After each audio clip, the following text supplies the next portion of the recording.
Ang lumbang nga atong gisalmutan, daghag kalisdanan. Mga pagsulay atong maagian, ugalos dili malikayan.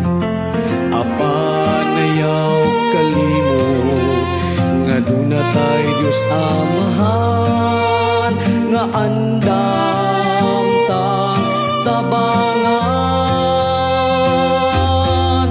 Nagkanon tagayon nga matinunanon,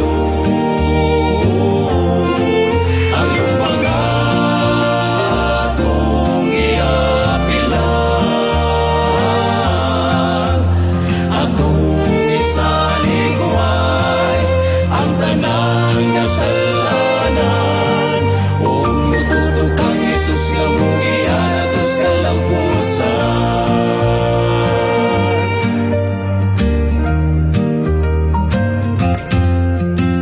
Atong palandungon ang kaagi ni Jesus, wala siya musibo sa mga pag-antos.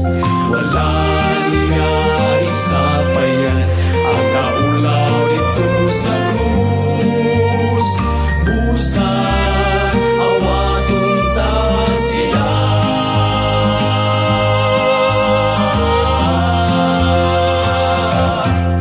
Nagganong tagayon nga matinunan.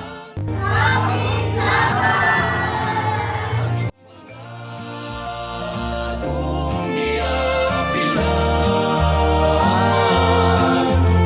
atong isalikuay ang tanang kasalanan, o mututo kang Jesus nga mong ianatos kalampusan. Nagkanong tagayon nga matinunanon, ang lumbang atong iapilan. Atong isalikuay ang tanang kasalanan, o mututo kang Jesus nga mong ianatos kalampusan.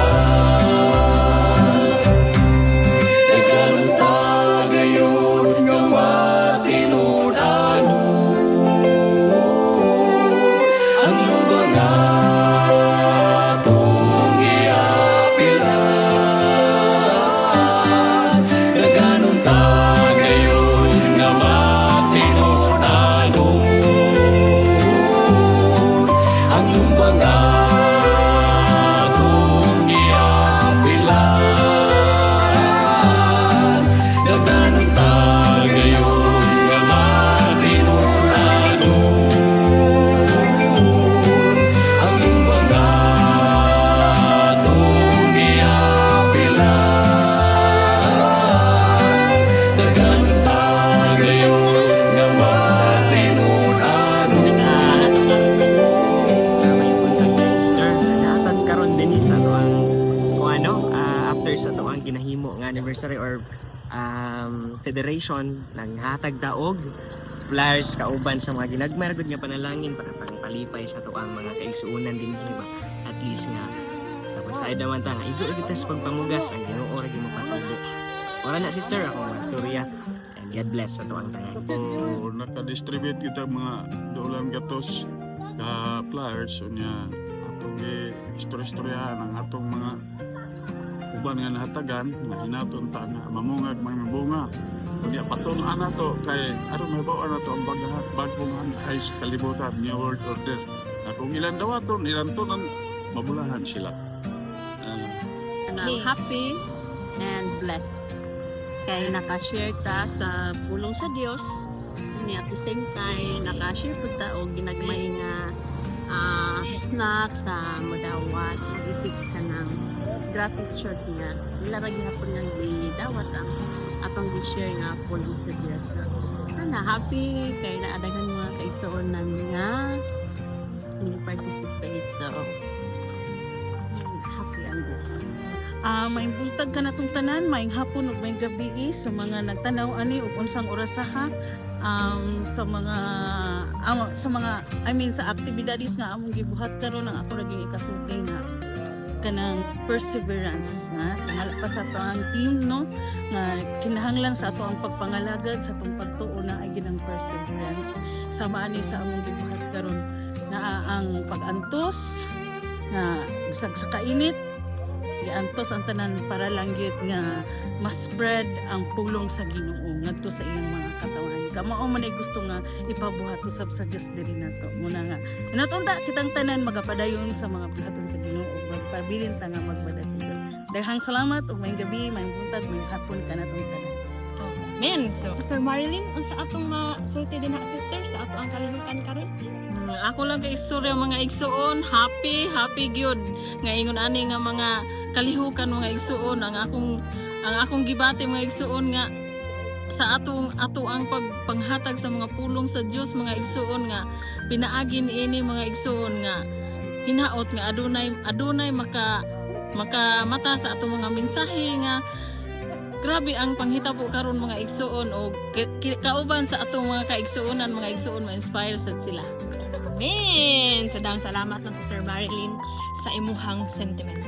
May igsoon, bisag pati inita pero padayon gyapon ang kadasigon sa paghatag na to pamphlets nga nakita ninyo may igsoon ang atong uban nga pagsuonan dasi kayo sa paghatag bisa mag usa ka init sa itong panahon karon padayon ang tayo igsoon.